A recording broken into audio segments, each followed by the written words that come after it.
U desh takimi i sotëm i grupimit djetori 90 për të sjellë në memorien e qytetarëve të Gjirokastrës dhe të Pelenës vitet 2000-2005, kur ky grupim me veprimtarinë e tij u kushtua dhe figurës së Azem Hajdarit si heroi të demokracisë, por njëkohësisht duke vendosur në plan të parë ekzekutimin politik të tij, pikërisht në vitet e mbrapshta 97-98, si një stimulues të atij shpirti të pastër dhe vetmohues që përfshiu të gjithë shtresat e popullit shqiptar, duke rrëzuar një herë e mirë diktaturën komuniste të Partisë së Punës së Shqipërisë dhe pjellave të saj.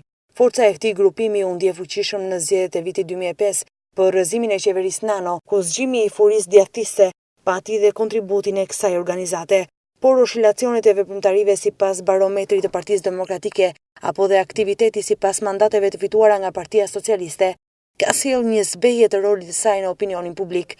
Madje simboli i kësaj organizate, Azem Hajdari, s'ka më lapidare të cilët mbin dhe u stimuluan në atë periudhë vetëm e vetëm se disa organizatorë dhe drejtues të këtij grupimi të zinë në vitet 2005-2013 disa poste drejtuese në qeverinë Berisha, duke e paksuar dhe ulur deri në zero veprimtaritë dhe misionin pse lindi kjo lëvizje.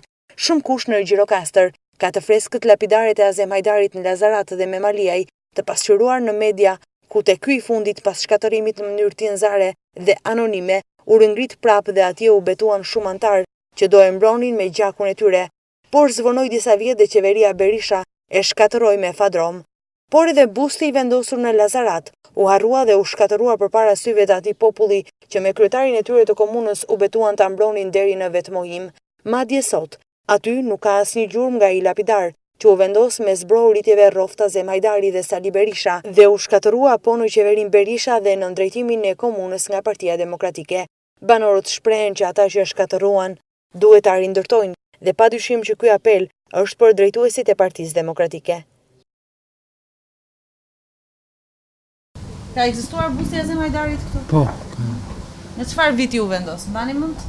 Nuk më kujtoj vitit, nuk më kujtoj vitit. Pse është hequr? Po pse është hequr nuk di, unë di që e kanë goditur një herë, kështu që di unë, u dëmtua pak, edhe më pas se si zhvillojnë ngjarjet e politikat nuk di unë. Me të gjitha, ai ishte patriot. Ka e di unë, ishte patriot.